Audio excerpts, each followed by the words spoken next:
Jó napot kívánok! Huffman Oliver vagyok, az Atlas Platform Pro egyik tanácsadója, és a csapatépítés 7 alappilléréről fogok ma mesélni.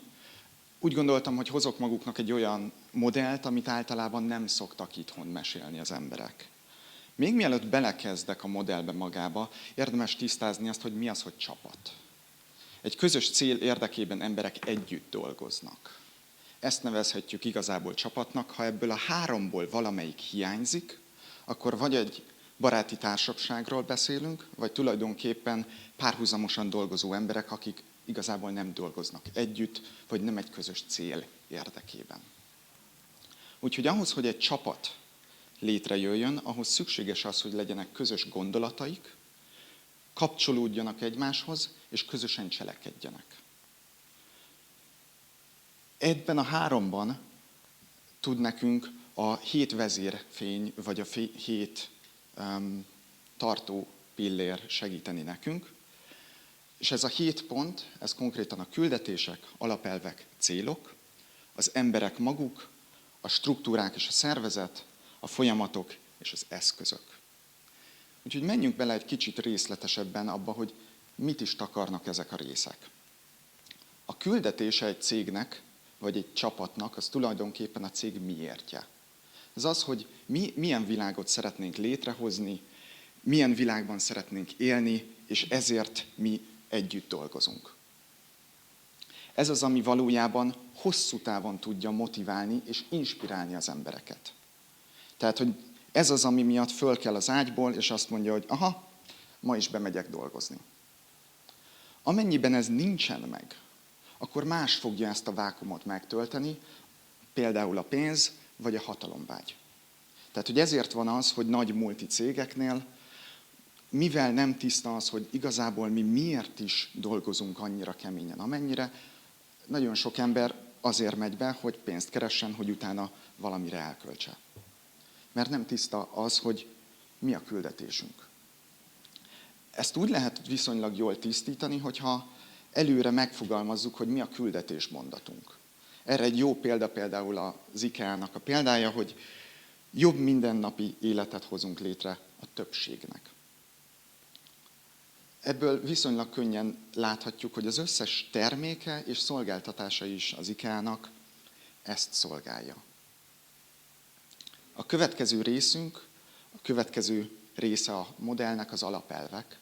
Ez tulajdonképpen a hogyanja a csapatnak, a cégnek. Mi hogyan szeretnénk együtt dolgozni, és tulajdonképpen hogyan szeretnénk megvalósítani a küldetésünket. Ezek nem szlogenek lesznek, hanem valójában ilyen belső szabályok. Tehát, hogy itt az alapelveknél ne azt értsük, amit így sok cégnél látunk, hogy kreativitás, hanem azt, hogy ezt hogyan fogjuk megvalósítani valójában a mindennapi életünkben. Egy példát hozok egy cégből, ahol dolgozom is. Az egyik az az, hogy nagyobb meetingeknél, ahol ilyen 40-50 fős emberek másfél órákon keresztül beszélgetnek hetente, rájöttek arra, hogy tömöríteni kell, és a szabály az, hogy nagy meetingekben 1 percnyi tömörűséggel kell beszélniük. A következő példa az az, hogy a döntések előtt megkérdezzük a véleményét az érintett emberektől. Rájöttek arra, hogy ha úgy hoznak döntéseket, hogy nem kérdezik meg az adott embereket, akkor tulajdonképpen csak rossz döntést tudnak hozni, és azzal elégedetlenek lesznek az emberek. A harmadik példa pedig a légitársaságok területéről jön, ahol rájöttek arra, hogy nem hibáztatni kell az embereket, hanem ránézni arra, hogy miért alakult ki ez a hiba, a folyamatokat pedig ez alapján alakítani. Így van az, hogy a Lufthansa-nál az egyik ismerősöm pilóta, és azt mondja, hogy amikor hibáznak, akkor nem az adott pilótát veszik elő, hanem konkrétan mindenkit megkérdeznek az adott helyzetről, és utána egy újabb folyamatot állítanak annak érdekében, hogy ne történjen meg ez még egyszer. A következő részünk a célok. Tehát most már megvan az, hogy miért dolgozunk és hogyan. Ez az, hogy mit szeretnénk létrehozni a csapatban. Ez minél pontosabb, annál jobb, és minél beláthatóbb időtartamú, annál könnyebb lesz elérni. Érdemes ilyenkor smart gólokat használni, tehát hogy konkrét és mérhető dolgok legyenek, és legyen egy konkrét határidő, amikor nem azt nézzük meg kifejezetten, hogy eddigre mindenféleképpen kell sikerülni, hanem az, hogy ez az, amikor ránézünk, hogy sikerült-e, vagy hogyan kell állítani a dolgokat, hogy továbbra is elérjük azt, amit szeretnénk. Itt kiemelném még azt is, hogy a küldetéshez kapcsolódó legyen. Tehát, hogy a célokat nem csak a célok érdekében csináljuk, hanem azért, hogy a küldetésünk felé tegyünk egy következő lépést. Mert hogy nagyon sokszor van az, hogy az emberek összekeverik a küldetést és a célokat, és akkor azt gondolják, hogy a célok azok, amik motiválják az embereket. De valójában nem, hanem az, hogy mi milyen jövőt szeretnénk létrehozni, és ebben mi a következő lépés. És az lesz a célunk. Mert hogyha a célokkal valójában azt élik meg az emberek, hogy folyamatosan tesznek egy következő lépést, az afelé, a jövő felé, amit ők szeretnének létrehozni, akkor maradnak és hasznosnak érzik magukat. A következő fázis, a következő része ennek a modellnek az emberek maguk. Tehát, hogy kik vannak a csapatban, és ebben az embereknek milyen képességeik vannak. Tehát, hogy egész egyszerűen vannak-e olyan képességeik, amik szükségesek a célok eléréséhez. Vagy esetleg nincsenek, és ebből létrejön valamilyen konfliktus. Mert olyanra kényszerítünk rá valakit, amire valójában ő nem képes. Vagy a lojalitás kérdését így szoktuk megvizsgálni, hogy ki vagy mi felé lojális az adott ember. A vezető felé? A csapat felé? A szervezet felé? Vagy ne adj Isten, a szervezet és a csapat nem is fontos neki, a küldetés az, ami fontos neki, és az, hogy ez hogyan valósul meg, az már kevésbé. Minél pontosabban megértjük, hogy mi felé lojális az adott ember, annál jobban tudunk neki segíteni abban, hogy megkapja azokat a dolgokat, ami neki szükséges ahhoz, hogy ő hasznosan tudjon dolgozni. Vagy a bizalom. Kifelé bizalmasak az emberek? A vezető felé? Vagy bíznak a csapatukban? Ne adj Isten, bíznak az egész szervezetben, hogy mindig valahogyan megoldják? Vagy az, hogy a hatalom hogyan működik a szervezeten belül? A döntéseket hogyan hozzák, ki mennyire kap szabadságot, vagy mennyire döntenek egymás fölött, egymás mellett. És legfőképpen a szervezet kultúrája és légköre. Az emberek hogyan dolgoznak egymással, hogyan szólnak egymáshoz. Tehát tulajdonképpen legtöbb csapatfejlesztés az erre a területre fókuszál, viszont nagyon fontos, hogy ezek a területek hatással vannak az összes többi részre, és a többi rész is erre. Tehát csak ezt egyedül nem lehet fejleszteni, muszáj az összes többivel egyszerre összhangban fejleszteni. A következő rész az maga a szervezetek struktúrája, hogy milyen hierarchiája van a szervezetnek, mennyire magas vagy mennyire lapos ez a szervezet, mennyire konkrét az, hogy vannak specialisták, menedzserek, senior menedzserek, partnerek, vagy ne adj Isten, igazából van egy menedzser, és igazából mindenki más csak azt csinálja, amit szeretne, annak érdekében, hogy ez a menedzser tudja segíteni őket.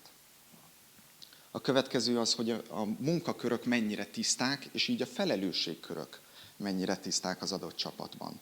Ebből is tudnak viszonylag erős konfliktusok kialakulni, hogy egész egyszerűen nem tudják az emberek, hogy mit kéne csinálniuk, ők miért felelősek, és valójában nincsenek konfliktusok az emberek között, hanem az nem tiszta, hogy nekik mit kéne csinálniuk, miért kéne felelősséget vállalni. Vagy a szerződések struktúrája és struktúráltsága mennyire tiszta, az emberek tudják-e, hogy mire köteleződtek el? És legfőképpen a szervezet jogi struktúrája hogy működik. Tehát, hogy ilyenkor ránézhetünk akár az SMS-re is, hogy valójában a szervezet struktúrája jogilag megengedi-e azt a kultúrát, amit ők szeretnének működtetni. Vagy igazából jogilag kötelezte el magát a szervezet valami olyanra, amit ők próbálnak változtatni, de ameddig a jogit nem változtatják meg, addig a kultúra sem tud változni. A következő fázisa a modellnek a folyamatok maguk. Itt a folyamatok alatt azt értem, hogy egymást követő cselekedetek, amik együtt létrehoznak egy eredményt. Ez nem kell, hogy egy kívánatos eredmény legyen, ez csak egy eredmény legyen az bármilyen. Úgyhogy itt szoktunk ránézni arra, hogy az elsődleges munkafolyamatok milyenek, a másodlagos és harmadlagos munkafolyamatok milyenek, a döntési folyamatok, azaz amikor döntést kell hozni, akkor ki, hogy szól kinek, ez milyen kommunikációs csatornákon megy keresztül, és minden ilyesmi. Vagy a kommunikációs folyamatok, hogy az emberek a döntésekről hogyan tudnak. Bármit is. Ezek mennyire csukott ajtók mögött történnek, vagy igazából nyíltan mindenki tudja, hogy miért döntöttek úgy a vezetők, és ezért hogyan lehet a jövőben is ilyen döntéseket kivárni. Vagy a logisztikai folyamatok hogyan működnek a cégen belül, és legfőképpen itt jön egy fő diagnosztikai kérdés. A folyamatok a célokat segítik? Vagy igazából ezek a folyamatok, amik most vannak a cégben, azok múltbéli célokat próbálnak megvalósítani, és így megint létrejön valamilyen konfliktus a csapatban, mert a vezető azt mondja, hogy csináljátok a munkátokat, de közben veri az asztalt, hogy miért nem érjük el a céljainkat. Tehát, hogy ilyenkor lehet ránézni arra, hogy ezek mennyire vannak összhangban. Vagy az alapelvek alapján történnek-e a folyamatok. Tehát nagyon fontos az, hogy ha vannak valamilyen folyamataink, akkor azok tényleg az alapelvek alapján működnek-e, vagy sem.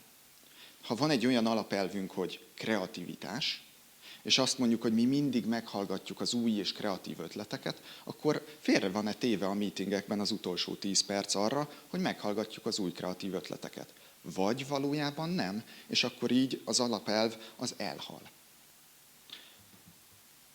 Az utolsó rész ebből a modellből az eszközök maguk, azaz minden olyan dolog, ami ahhoz kell, hogy a munkát el tudják végezni az emberek. Itt értem az épületeket, a gépeket, a számítógépeket, nyomtató telefon, szoftverek, furgonok, minden olyan, ami ahhoz kell, hogy a folyamatokat működtetni tudják a célok érdekében. Úgyhogy itt jön az, hogy a diagnosztikai kérdés az az, hogy ezek megfelelő eszközök-e a célok eléréséhez és a folyamatok működtetésére. Mert hogy simán lehet az, hogy vannak zseniális céljaink, nagyon jól megtervezett folyamataink, csak az eszközeinkben van hiányosság. És akkor megint egy konfliktus jön létre, és bármennyi időt tölthetünk azzal, hogy mediálunk dolgokat, hogyha a szervezet maga ezt nem engedi meg, hogy megoldjuk a helyzetet, akkor továbbra is újabb és újabb konfliktusok különböző helyen fognak megjelenni. Ez a Seven Beacons modell, ez tulajdonképpen abban segíti a vezetőket, hogy felismerjék azt, hogy hol érdemes fejleszteni a csapatot, a szervezetet, és hogyan tudják összhangba hozni a teljes szervezetet a csapatokkal és az emberekkel magukkal. Ha ezek összhangban vannak, akkor az emberek boldogak lesznek és hatékonyan fognak dolgozni. Amikor ez nem történik meg, akkor konfliktusok lesznek, hatékonyság csökken, és azok az emberek, akik megtehetik, el fognak menni a cégből. Úgyhogy itt jön egy nagyon fontos kérdés az emberekkel kapcsolatban. Hogy tulajdonképpen hogyan is működnek a csapatok maguk. Egy csapat úgy működik, ahogy a benne dolgozó emberek belső működésük alapján működtetni képesek azt az adott csapatot. Ha szeretnénk, hogy egy csapat valahogy működjön, muszáj, hogy az a képesség, hogy úgy működjön valaki, muszáj, hogy legalább egy olyan ember legyen abban a csapatban. Nagyon sok csapat és szervezetfejlesztés bukik el abban, hogy olyan dologra próbálják rávenni az embereket, amire nincsen képesítésük, nincsen belső működési képességük.